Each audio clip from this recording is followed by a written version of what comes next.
होमज्ञानतिमिरन्धस्य ज्ञानाञ्जनशलाकया चक्षुरुन्मिलितं येन तस्मै श्रीगुरवे नमः। श्रीचैतन्यमनोभीष्टं स्थापितं येन भूतले स्वयं रूप कदा मह्यं ददाति स्वपदान्तिकं। वन्देऽहं श्रीगुरो श्रीयुतः पदकमलं श्रीगुरोन् वैष्णवांश्च श्रीरूपं साग्रजातं सहगणा रघुनाथान्वितं तं सजीवं साद्वैतं सावधूतं परिजनसहितं कृष्णचैतन्यदेवं श्रीराधा कृष्णपादान् सहगणा ललिता श्रीविशाखान्वितं च। नमो विष्णुपादाय कृष्णप्रेष्ठाय भूतले श्रीमते भक्तिवेदांत स्वामीति नामिने। नमस्ते सरस्वती देवे गौरवाणी प्रचारिणे निर्विशेष शून्यवादी पाश्चात्यदेशतारिणे। वंशाकल्पतरुभ्यश्च कृपा सिन्धुभ्येव च पतितानां पावनेभ्यो वैष्णवेभ्यो नमो नमः। जय श्री कृष्ण चैतन्य प्रभु नित्यानंद श्री अद्वैत गदाधर श्रीवासादि गौर भक्त वृंद। हरे कृष्णा कृष्णा कृष्णा हरे हरे हरे राम राम राम हरे हरे। हरे कृष्णा। तो हम कल सुबह से छठा अध्याय 6 चैप्टर शुरू करेंगे। तो आज हमने जो 5 अध्याय भी डिस्कस किया उसका समरी देखते हैं। इन ब्रीफ क्या डिस्कस किया हमने। तो पहले अध्याय में हमने देखा कि पहले 3 श्लोक में भागवतम का गुणगान होता है। उसके बाद हमने देखा कि नैमिषारण्य में शौनक आदि ऋषि सुत गोस्वामी से मिलते हैं और 1000 साल का यज्ञ करते हैं। किसके लिए? ताकि कलयुग के लोगों का उद्धार हो सके। राइट। और ये यज्ञ क्या है? जनरली यज्ञ में यज्ञ कुंड होता है, पर ये यज्ञ अलग है। ये यज्ञ में क्या हो रहा है? भगवान का कथा हो रहा है।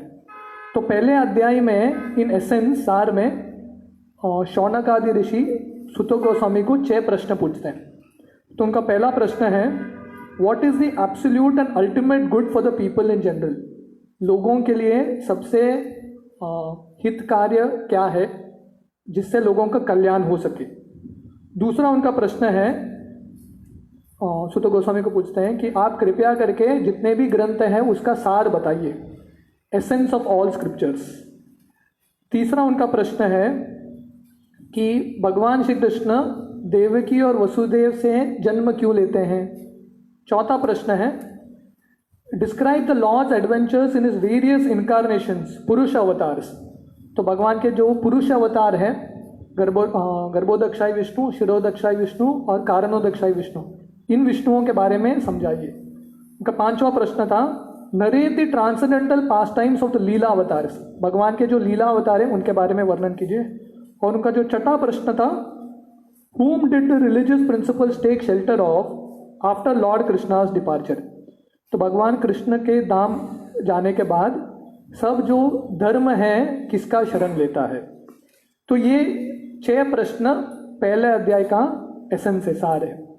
तो दूसरे अध्याय में सुत गोस्वामी अपने गुरु वर्ग को प्रणाम करते हुए उत्तर देना शुरू करते हैं और बोलते हैं, मुनयो साधु पृष्ठो हम भवद्भिः लोक मंगलम यत्कृत कृष्ण संप्रश्नो ये नात्मा सुप्रसीदति। तो सुत गोस्वामी जो है शौनक आदि ऋषि को कॉन्ग्रेचुलेट करते हैं और बोलते हैं कि आपने सही प्रश्न पूछा।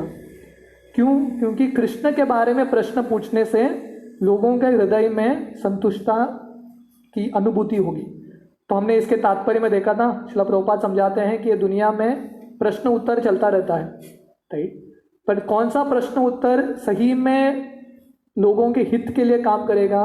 जो कृष्ण के बारे में जो प्रश्न उत्तर है वो सबसे फायदेमंद रहेगा। तो तुरंत सुत गोस्वामी शौनक आदि ऋषि का पहला प्रश्न का उत्तर देते हैं। उनका पहला प्रश्न क्या था? लोगों के हित के लिए सबसे कल्याणकारी कार्य क्या है। और उनका दूसरा प्रश्न था, कि सब ग्रंथों का सार समझाइए। तो उसका तुरंत उत्तर देते हैं, पहला प्रश्न और दूसरे प्रश्न का उत्तर छठे श्लोक में, सवई पुंसा परो धर्मो यतो भक्ति रदोक्षजे अहेतुकी अप्रतीयता ययात्मा सुप्रसिद्धति। कि सब ग्रंथों का सार क्या है कि जब लोग भगवान की भक्तिमय कार्य में लगेंगे, स्पेशली अहेतुकी अप्रतीयता, तो बिना रुकावट का और बिना कारण का, इससे लोगों के जिंदगी में सही में संतुष्टता होगा। ये ना आत्मा सुप्रसिद्धति। और वो बोलते हैं कि ऐसा भक्ति करने से क्या होता है, वासुदेवे भगवती भक्ति योग प्रयोजिता जनयति आशु वैराग्यम ज्ञानम चयद हेतुकम। ऐसा भक्ति करने से ज्ञान और वैराग्य अपने आप आते हैं। और आगे वो बोलते हैं कि कोई बोलेगा ठीक है भक्ति का धर्म तो है भगवत धर्म, पर मुझे बाकी धर्म नहीं करना है क्या, मेरा शरीर का धर्म, मेरा घर का धर्म, वर्णाश्रम धर्म। तो सुत गोस्वामी बोलते हैं कि कोई वर्णाश्रम धर्म भी पालन करेगा, पर उसका सार क्या है वर्णाश्रम धर्म का, कि उसके भगवान की कथा में रुचि उपलब्ध करना है। धर्म स्वनुस्तुत पुंसा विक्ष्वक्षेन कथासुय नोत्पाद यदि यदि रतिम श्रम एव ही केवलम। तो कोई अपना वर्णाश्रम धर्म जो भौतिक धर्म फर्स्ट क्लास करेगा, पर भगवान की कथा में रुचि प्राप्त नहीं करेगा, तो कैसा है, श्रम एव ही केवलम, सिंपली वेस्ट ऑफ टाइम। जैसे कभी कभी चावल का दाना निकलता है ना खेती के बाद, वो हस्क होता है, दिखता है कि उसके अंदर चावल का दाना है, उसको कितना भी मारेंगे दाना कुछ निकलेगा नहीं, एक बार निकल गया तो वैसे ही भगवान की भक्ति कोई नहीं करेगा पर वर्णाश्रम धर्म पालन करेगा तो क्या है, सिंपली वेस्ट ऑफ टाइम। तो इसलिए वो बताते हैं अत पुंबि द्विज श्रेष्ठ वर्णाश्रम विभागस स्वनुस्तस्य धर्मस्य संसिद्धिर हरितोषणम। तो वर्णाश्रम धर्म का लक्ष्य क्या है, हमको भगवान कृष्ण को संतुष्ट करना है, संसिद्धिर हरितोषणम। So this is the purpose of life. तो इसलिए बोलते हैं तस्माद एकेन मनसा भगवान सात्वता पतिम श्रोतव्य कीर्तितव्यश्च देय पूज्यश्च नित्यदा। इसीलिए लोगों को क्या करना चाहिए, अपना जिंदगी ऐसा बिताना चाहिए कि हमेशा जो भगवान के प्रति वो अपना मन लगाए। और कैसे, भगवान के बारे में सुनने से, श्रोतव्य कीर्तितव्यश्च, भगवान का कीर्तन करने से, और देय पूज्यश्च नित्यदा, और भगवान के बारे में याद करने से और पूजा करने से। और आगे 16 to 22 श्लोक में सुत गोस्वामी भक्ति का स्टेप्स समझाते हैं। हमने देखा कि भक्ति के मार्ग में 9 अलग अलग स्टेप्स होते हैं, श्रद्धा से लेके प्रेम तक। तो अलग अलग स्टेप्स समझाते हैं। तो पहला स्टेप क्या है, साधुओं का संग श्रद्धा से। शुश्रूषो श्रद्धानस्य वासुदेव कथा रुचि स्यान महत् सेवया विप्रा पुण्य तीर्थ निषेवनात्। तो पहला स्टेप क्या है, श्रद्धा के साथ स्यान महत् सेवया विप्रा, जो महान भक्त हैं उनकी सेवा करनी है। तो हमने 5वें अध्याय में इसका पैरेलल भी देखा, नारद मुनि उनके खुद के उदाहरण से सिखा रहे हैं कि पहला स्टेप भक्ति कहाँ से शुरू होती है, श्रद्धा से, और उसके बाद साधु संग, भक्तों का संग। और ये ऐसा भक्तों के संग में क्या होता है, भजन क्रिया होती है और अनर्थ निवृत्ति होता है। श्रृण्वन्ता स्वकता कृष्ण पुण्य श्रवण कीर्तन हृदयंतस्तो ही अभद्रानी विदुनोति सुहृत्सताम। तो ऐसा साधुओं का संग में जब हम भगवान का कथा सुनेंगे, श्रृण्वन्ता स्वकथा कृष्ण पुण्य श्रवण कीर्तन, जो सुनने के लिए पुण्य है, तो क्या होगा, हृदयंतस्तो ही अभद्रानी विदुनोति सुहृत्सताम। तो वही कृष्ण कथा के रूप में हमारे हृदय में जाएंगे, और जितने भी धूल है हमारे हृदय में, जो जन्म जन्मांतर से हमने हासिल किया है, वो सब धूल को भगवान साफ करेंगे। तो आगे क्या होगा, अनर्थ निवृत्ति के बाद अगला स्टेज कौन सा है, निष्ठा का। नष्ट प्रायेषु अभद्रेषु नित्यम भागवत सेवया भगवती उत्तम श्लोके भक्तिर्भवती नैष्टिकी। तो ऐसा भगवान की भक्ति करते रहने से, स्पेशली नित्यम भागवत सेवया, भागवतों का सेवा करने से, हमने देखा कि पुस्तक भागवत और व्यक्ति भागवत का सेवा करने से क्या होता है, भक्तिर्भवती नैष्टिकी, निष्ठा प्राप्त होती है। तो निष्ठा के बाद क्या होता है, तदा रजस्तमो भावा काम लोभादयश्चे चेतरेतेर अनाविद्यम स्थितम सत्वे प्रसीदति। तो रजोगुण जब निष्ठा का स्तर पे आते हैं रजोगुण तमोगुण का प्रभाव छूट जाता है और काम क्रोध इत्यादि सब वासना चले जाते हैं और ऐसा व्यक्ति सत्व गुण में आता है, शुद्ध सत्व में। तो ये रुचि और आसक्ति का स्तर है। और एंड में एवं प्रसन्न मनसो भगवत भक्ति योगत भगवत तत्व विज्ञानम मुक्त संगस्य जायते। तो जब रुचि और आसक्ति प्राप्त होती है भगवान के प्रति तब क्या होता है, एवं प्रसन्न मनसो, तभी व्यक्ति सही में आनंद की प्राप्ति करता है। तो हम सबको आनंद की प्राप्ति करना है, वो हमारा जर्नी है। कब होगा, जब हमारा हृदय पूरी तरह से शुद्ध हो जाएगा और कृष्ण के प्रति जब आसक्ति प्राप्त करेंगे तभी हम आनंद की प्राप्ति करेंगे। तो बोलते हैं ये सब करने से क्या होता है, रिजल्ट क्या है भक्ति के प्रोसेस का, विद्यते हृदय ग्रंथि छिद्यन्ते सर्व संशये क्षीयन्ते चासे कर्माणि दृष्ट्वा एवात्मनीश्वरे। तो ऐसा भक्ति का मार्ग करने से हमारे हृदय में जो ग्रंथि है, हृदय ग्रंथि अहंकार का जो ग्रंथि है वो छूट जाता है और हमारा जो कर्म का बंधन है, क्षीयन्ते चासे कर्माणि, जो जन्म जन्मांतर से जो कर्म का बंधन है वो सब छूट जाता है। तो इसीलिए जो महान संत हैं वो क्या बोलते हैं, भगवान की भक्ति करनी चाहिए। अतो वै कवयो नित्यम भक्ति परमयो मुदा वासुदेव भगवती कुर्वन्ति आत्म प्रसादनिम। तो इसलिए सुत गोस्वामी बोल रहे हैं जो भी महान संत हैं, सब ग्रंथों का सार क्या है, हमको भगवान की भक्ति करनी है। और आगे जाके ये अध्याय में, दूसरे अध्याय में सुत गोस्वामी बोलते हैं जो बुद्धिमान व्यक्ति हैं सिर्फ कृष्ण की पूजा करते हैं और बाकी देवी देवताओं की पूजा नहीं करते। सबको सम्मान देते हैं, हर देवी देवता को सम्मान देते हैं, पर पूजा किसकी करते हैं, कृष्ण की करते हैं। इसलिए वो सार समझाते हैं, वासुदेवे परा वेदा वासुदेवे परामका वासुदेवे परा योगा वासुदेव परा क्रिया वासुदेव पर ज्ञानम वासुदेव परम तपा वासुदेव परो धर्मो वासुदेव परागति। तो इस तरह से सुत गोस्वामी समझाते हैं कि सार क्या है सब चीज़ का। आप ज्ञान मार्ग में लगे हैं, कर्म मार्ग में लगे हैं, योग तप जो भी कर रहे हैं, सेंटर पॉइंट क्या होना चाहिए, कृष्ण वासुदेव। तो वो दूसरा अध्याय था।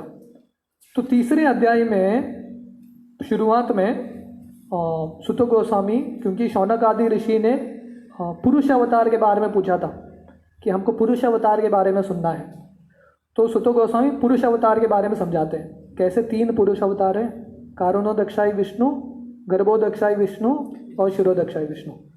कारणोदक्षाई विष्णु से सब पदार्थ मटीरियल एलिमेंट्स आते हैं, भूमि अपो नलो वायु कम मनो बुद्धि रेवच। पर हर एक जब ब्रह्मांड क्रिएट होता है कारणोदक्षाई विष्णु के हर एक कण से, रोम के कण से, हर एक ब्रह्मांड में फिर से गर्भोदक्षाई विष्णु जाते हैं और आधा ब्रह्मांड उनके पसीने से भरता है और उस पर वो लेते हैं शेषनाग पे, और उनके नाभि से ब्रह्मा जी आते हैं। और ब्रह्मा जी की ये जो डंडा है, कमल के डंडे पे 14 लोक होते हैं। और फिर से और एक विष्णु है जो शिरोदक्षाई विष्णु के रूप में आते हैं और हर एक जो कण है सृष्टि का, एवरी एटम एवरी सोल उसमें प्रवेश करते हैं। तो सबसे बड़े भी विष्णु हैं, सबसे छोटे भी विष्णु हैं। Bigger than the biggest, smaller than the smallest. तो आगे जाके वो लिखते हैं जो गर्भोदक्षाई विष्णु है निदानम, जिनसे सब अवतार गर्भोदक्षाई विष्णु से आते हैं। तो शौनक आदि ऋषि का और एक प्रश्न था कि हमको लीला अवतार के बारे में सुनना है। तो हमने देखा कि सुत गोस्वामी 22 लीला अवतार के बारे में बताते हैं। कौन कौन से हैं, चतुष कुमार, वराहदेव, नारद मुनि, नर नारायण ऋषि, कपिल देव, दत्तात्रेय, यज्ञ, ऋषभ देव, पृथु महाराज, मत्स्य, कूर्म, धन्वंतरी, मोहिनी मूर्ति, नरसिम्हा, वामन, भृगुपति, व्यासदेव, राम, कृष्ण, बलराम, बुद्ध और कल्कि सीक्वेंस में बताते हैं। आगे आने वाले अवतारों के बारे में बताते हैं कि बुद्ध आएंगे, कल्कि आएंगे, ये सब बताते हैं। और ये सब लीला अवतारों के बारे में बता के वो कंक्लूजन क्या देते हैं, इसको भागवतम का परिभाष सूत्र बोला जाता है, द एसेंस। वो क्या है, एते च अंशकला पुंस कृष्णस्तु भगवान स्वयं इंद्रियारि व्याकुलम लोकम मृदयंती युगे युगे। तो सुतो गोस्वामी बोलते हैं ये जो बड़ा लिस्ट मैंने दिया सभी अवतारों का, वो सब कहाँ से आते हैं? फाउंटेन हेड कौन है? जैसे एक फाउंटेन का हेड होता है जहाँ से पानी निकलता है, वो फाउंटेन हेड कौन है? कृष्णस्तु भगवान स्वयं। तू का मतलब है कृष्णा इज एन एक्सेप्टेंट। तो बाकी सब का गिनती अवतार में होता है, कृष्णा का गिनती अवतारी में होता है। तो बोलते हैं कि ये सब अवतार के बारे में सुनने से क्या होता है? जन्म गुह्यम भगवतो ये तत् प्रयतो नरः सायं प्रातः गृणन भक्त्या दुख ग्रामा विमुच्यते। सो सुबह और शाम भगवान के अवतारों के बारे में सुनने से जितने भी दुख हैं उसका निवारण हो जाएगा। तो अगले सेक्शन में वो बताते हैं कि कैसे जो विराट रूप है, जो कम बुद्धिमान लोग हैं वे विराट रूप की पूजा करते हैं, जो विश्व रूप है भगवान जो ब्रह्मांड के रूप में है। पर जो बुद्धिमान व्यक्ति वो किसकी पूजा करता है? जो विश्व रूप और विराट रूप का आत्मा है, गर्भोदक्षाई विष्णु, उसकी पूजा करता है। तो इस तरह से कंक्लूडिंग सेक्शन में सुत गोस्वामी भागवतम का गुणगान करते हैं। ब्रह्म संमितम उत्तम श्लोक चरितम चकारा भगवान ऋषि निश्रेयास्य लोकस्य धन्य स्वस्ति अयनम महत्। कि ये जो भागवतम क्या है? भगवान से अभिन्न है, ब्रह्म संमितम। और ये किसने लिखा है? भागवतम भगवान से अभिन्न है, और भागवतम को लिखा है व्यासदेव जो भगवान के अवतार है। और भागवतम में क्या है? भगवान के अवतारों के वर्णन है। तो भागवतम भी भगवान का अवतार है पुस्तक के रूप में। भागवतम को लिखा है व्यासदेव जो भगवान के अवतार हैं, और भागवतम में वर्णन क्या है? भगवान के अवतारों का वर्णन है। तो इसलिए निश्रेयास्य लोकस्य धन्यम स्वस्ति अयनम महत्। तो ये भागवतम पढ़ने से लोगों का कल्याण होगा, और जो भी लोग चाहते हैं उनके दुनिया में यश आनंद, वो सबकी प्राप्ति भागवतम पढ़ने से होगा। तो शौनक आदि ऋषि का एक प्रश्न था, छठा प्रश्न, कि भगवान अपने धाम चले जाने के बाद धर्म किसका आश्रय लेता है? तो उसका उत्तर देते हुए सुत गोस्वामी बोलते हैं, कृष्ण स्वधाम उपगते धर्म ज्ञानादि सह कलो नष्ट दृशामेशा पुरानार्को दुनोदितः। तो कृष्ण जब उनके धाम जाते हैं और एक सूरज उगता है, वो कौन सा सूरज है? भागवतम का सूरज है। इसलिए जो धर्म है कलयुग में किसका शरण लिया? अभी भागवतम का शरण लिया। इसलिए कोई भागवतम पढ़ेगा परंपरा में, उसको धर्म क्या है, कृष्ण क्या है समझ में आएंगे। क्योंकि ये कृष्ण श्री कृष्ण परिवर्तित, ये भागवतम वही श्री कृष्ण है जो पुस्तक के रूप में आए हैं रोशनी दिखाने के लिए ये अंधकार के कलयुग में। वो तीसरा अध्याय था, द थर्ड चैप्टर। तो फोर्थ चैप्टर का शीर्षक है अपीयरेंस ऑफ नारद। तो चौथा अध्याय बहुत छोटा अध्याय है। तो इसमें इसकी शुरुआत में शौनक आदि ऋषि सुत गोस्वामी को 3 प्रश्न पूछते हैं। वो 3 प्रश्न क्या है? पहला उनका प्रश्न है कि व्यासदेव ने भागवतम लिखा, पर उन्होंने कहाँ पे लिखा, कब लिखा, क्यों लिखा और किसके प्रेरणा से लिखा? व्यासदेव ने इतने वेद लिखने के बाद भागवतम लिखने का ज़रूरत क्यों पड़ा और प्रेरणा कहाँ से मिला? उनका पहला प्रश्न था। दूसरा प्रश्न था शुकदेव गोस्वामी के बारे में, जो व्यासदेव के पुत्र हैं।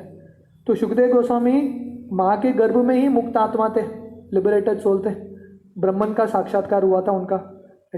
तो वर्णन आता है जब शुकदेव गोस्वामी इतने मुक्त थे कि जब वो जा रहे थे और स्त्रियां बिना कपड़े के स्नान कर रही थी, स्त्रियों को भी समझ में आ गया कि ये मुक्त आत्मा है, इसके हृदय में कुछ अनर्थ है ही नहीं। तो ऐसे शुकदेव गोस्वामी जो एक घर पे 30 मिनट से ज़्यादा रुकते नहीं थे, जब तक गाय से दूध निकाला नहीं जाता उतने समय के लिए किसी के घर में रुकते थे।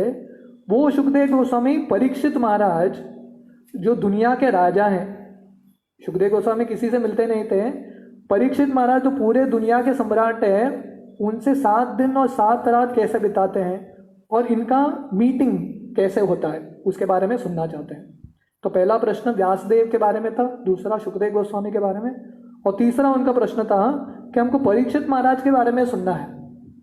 क्योंकि जनरली हम सब राजा के बारे में सुनने का हमको इच्छा नहीं है, पर परीक्षित महाराज बहुत स्पेशल है, क्योंकि जन्म में ही उनका जन्म भी बहुत स्पेशल है। जन्म में ही उनका माँ के गर्भ में ही उनका भगवान का दर्शन हुआ है, और उनका कार्य भी बहुत स्पेशल है, और उनका जो अंत है मृत्यु भी बहुत स्पेशल है, क्योंकि वो भगवान के धाम जाने वाले हैं।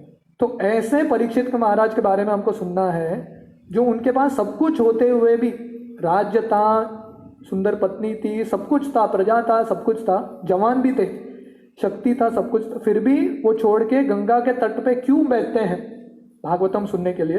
इसलिए हमको परीक्षित महाराज के बारे में सुनना है। तो इन 3 प्रश्न से चौथा अध्याय शुरू होता है।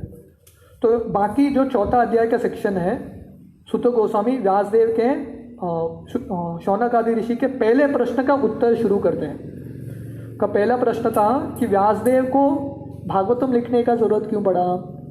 तो शुरू करते हैं कि व्यासदेव का जन्म पराशर मुनि और सत्यवती से हुआ था, युग संध्या, 2 युगों के संध्या में। तो एक बार व्यासदेव सरस्वती के तट पे बैठे थे और उनको समझ में आया कि कलयुग में बहुत सारा कष्ट होने वाला है, कलयुग के लोगों में बहुत पीड़ा होने वाला है। तो उन्होंने सोचा कि क्या करना चाहिए, क्योंकि कलयुग के लोगों का बुद्धि कम है, उनका आयु कम है, उनका जो भाग्य है वो कम है, इतना जो कलयुग का अवस्था है उनके लिए हित का कार्य क्या होगा। तो इसलिए उन्होंने क्या किया, जो एक वेद है उसके 4 में विभाजन किया और हर एक वेद को अलग अलग शिष्यों को दे दिया उन्होंने। ऋग्वेद उन्होंने पैल ऋषि को दिया, सामवेद जैमिनी ऋषि, यजुर्वेद वैशंपायन, अथर्ववेद अंगिरा मुनि को, और जो पुराण और इतिहास है वो उन्होंने रोमहर्षि सूत को दिया। तो सुत गोस्वामी लिखते हैं कि स्पेशली व्यासदेव महाभारत और इतिहास लिखते हैं, क्योंकि कलयुग के लोगों को उनको समझ में आया कि वेद समझना उनके लिए बहुत कठिन रहेगा। तो कलयुग के लोगों को स्टोरीज अच्छा लगता है, फिलॉसफी अच्छा नहीं लगता, इसलिए वो महाभारत लिखते हैं। पर इतना सब लिखने के बाद, वेद लिखने के बाद, महाभारत लिखने के बाद, पुराण लिखने के बाद, फिर भी व्यासदेव संतुष्ट नहीं थे। तो व्यासदेव यहाँ पे बैठ के सोच रहे हैं कि मैं संतुष्ट क्यों नहीं हूँ, और उनके मन में तुरंत उत्तर आता है, शायद मैंने भगवान का उतना गुणगान नहीं किया है। तो उसी समय चौथे अध्याय के एंड में नारद मुनि का आगमन होता है व्यासदेव के कुटीर में, और नारद मुनि को देख के व्यासदेव बहुत हर्षित हो जाते हैं, और वहाँ से 5वां अध्याय शुरू होता है जो हमने अभी डिस्कस किया। तो 5वां अध्याय में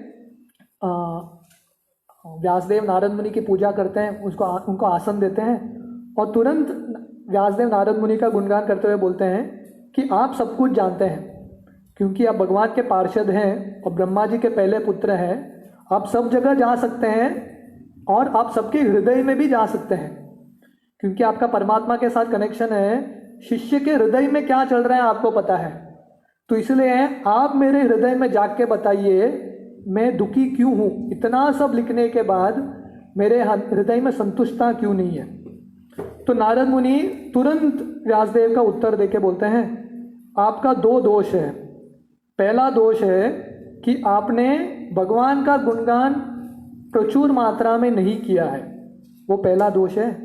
और दूसरा दोष है कि आपने वेद लिखा है, पर वेद में आपने एम्फसिस, जोर किस पे दिया है, धर्म अर्थ काम मोक्ष पे जोर दिया है, और भगवान का गुणगान किया है पर बहुत कम मात्रा में किया है, इसलिए आपका हृदय में संतुष्टता नहीं है। तो नारद मुनि बताते हैं कि 2 तरह के ग्रंथ होते हैं, एक भौतिक ग्रंथ और एक आध्यात्मिक ग्रंथ। भौतिक ग्रंथ कैसा होता है, न यत् वचश्चित्र पदम हरेर यशो जगत पवित्रम प्रगनीत करहिचित तद व्यायसम तीर्थम उष्णंति मानसा न यत्र हमसा निर्मंति उशिक्षया। तो नारद मुनि बताते हैं जो भौतिक ग्रंथ कैसे हैं, वायसम तीर्थम, जैसे कौवे का तीर्थ स्थान, गंदे चीज में लोग मजा लेते हैं। तो हंस हैं जो बुद्धिमान लोग हैं, जो सार चाहते हैं, ये जो गंदे ग्रंथ हैं उसको पढ़ते नहीं है। तो हंस क्या पढ़ते हैं, तद्वाग विसर्गो जनताग्ल विप्लवो यस्मिन प्रति श्लोकम अबद्वती अपि नामानि अनंतस्य यशो निकितानि यत् शृण्वन्ति गायन्ति गृणन्ति साधवा। जो साधु हैं वो किसका सुनते हैं, शृण्वन्ति गायन्ति गृणन्ति, वो ऐसे ग्रंथों के बारे में सुनते हैं, कीर्तन करते हैं और ग्रहण करते हैं जो भगवान के यशों के बारे में लिखा है, राइट, भगवान का गुणगान कर रहा है, राइट। और ऐसा ग्रंथ उसमें कुछ दोष भी होगा, ग्रामेटिकली करेक्ट भी नहीं होगा, फिर भी वो इसको स्वीकार करते हैं, क्योंकि ऐसा ग्रंथ पढ़ने से क्या होगा, दुनिया में सबसे बड़ा रेवोल्यूशन, क्रांति, सबके हृदय में क्रांति आ सकता है। तो हमने ये डिस्कस किया था कि कैसे भागवतम और गीता के प्रचार करने से जब लोग भागवतम और गीता पढ़ेंगे उनके हृदय में सही में क्रांति आएगा। और आगे जाके नारद मुनि व्यासदेव को बोलते हैं, पर जो पुस्तक भक्ति के बारे में नहीं लिखा है, ज्ञान और कर्म के बारे में लिखा है और उसमें भक्ति नहीं है, ऐसे कार्यों का और ऐसे ग्रंथों का कुछ उससे कुछ फल नहीं मिलेगा। नैष्कर्म में अपि अच्युत भाव वर्जितम न शोभयते ज्ञानम अलम निरंजनम कुतः पुनः शाश्वत अभद्रम ईश्वरे न चार्पितम कर्म यद अपि अकारणम। तो बोलते हैं ज्ञान भी रहेगा, ब्रह्म के बारे में भी ज्ञान रहेगा, पर उसमें भगवान की कथा नहीं है, तो ऐसा ज्ञान शोभा नहीं देता, हृदय को संतुष्टता नहीं देगा। तो ऐसा ब्रह्म का ज्ञान भी हृदय को संतुष्टता नहीं देगा, तो बाकी चीज़ों के बारे में पढ़ के व्यक्ति कैसे संतुष्ट होगा। तो इसलिए वो व्यासदेव को बोल रहे हैं, क्योंकि आप बहुत बड़े ज्ञानी हैं, आप भगवान के स्वयं के अवतार हैं, आप भागवतम के बारे में लिखिए, राइट, जो जिसमें धर्म अर्थ काम मोक्ष के बारे में कुछ है ही नहीं। तो आगे जाके नारद मुनि बोलते हैं, क्योंकि लोगों को ऑलरेडी इंद्रिय भोग करना अच्छा लगता है, और अगर आप वेदों में बोलेंगे आप इंद्रिय भोग करो, कर्मकांड करो, पर इस मार्ग से करो, तो लोग क्या करेंगे, इंद्रिय भोग स्वीकार करेंगे और बोलेंगे कि व्यासदेव ने वेद में बोला है, और रूल्स और रेगुलेशंस पालन नहीं करेंगे। जैसे हमने उदाहरण देखा, वेद में वर्णन आता है कि अगर पशु खाना है तो क्या करना चाहिए, काली के लिए बलि करना चाहिए, पर लोग वो फॉलो नहीं करेंगे। लोग क्या बोलेंगे, वेद में लिखा है पशु खाओ, इसलिए खाते रहो। तो इसलिए नारद मुनि बोलते हैं कि आप ऐसा ग्रंथ लिखो जिससे लोग कंफ्यूज ना हो जाए, क्योंकि वेदों में अलग अलग देवताओं का वर्णन आता है, तो लोगों को समझ में नहीं आता है कि क्या सही है क्या गलत है। तो आगे जाके बोलते हैं कि भक्ति का मार्ग इतना श्रेष्ठ है कि कोई भक्ति करते करते किसी का पतन भी हो गया, फिर भी उसकी जिंदगी में कुछ हानि नहीं होता। त्यक्त्वा स्वधर्मम चरणाम भुजम हरेर भजन अपक्वो तो पते ततो यदि यत्र क्वा अभद्राम अभूत अमूष्य किम को वात्र आप तो भजताम स्वधर्मतः। बाकी वर्णाश्रम धर्म का पालन करेगा, पर उसका वो सक्सेसफुल भी बन जाएगा बाकी धर्म का पालन करते हुए, तो उसकी ज़िंदगी में कुछ लाभ नहीं है। पर भक्ति का मार्ग करते करते उसका पतन भी हो गया, उसका ज़िंदगी सक्सेसफुल है। तो इसलिए नारद मुनि बोलते हैं क्या करना चाहिए, हमेशा हमको भक्ति के लिए, भगवान को प्राप्त करने के लिए फोकस करना चाहिए। तस्यैव हेतो प्रयतेत कोविदो न लभ्यते यद ब्रह्मताम उपरि अध तल्लभ्यते दुःखवत अन्यथा सुखम कालेन सर्वत्र गभीर रम्मसा।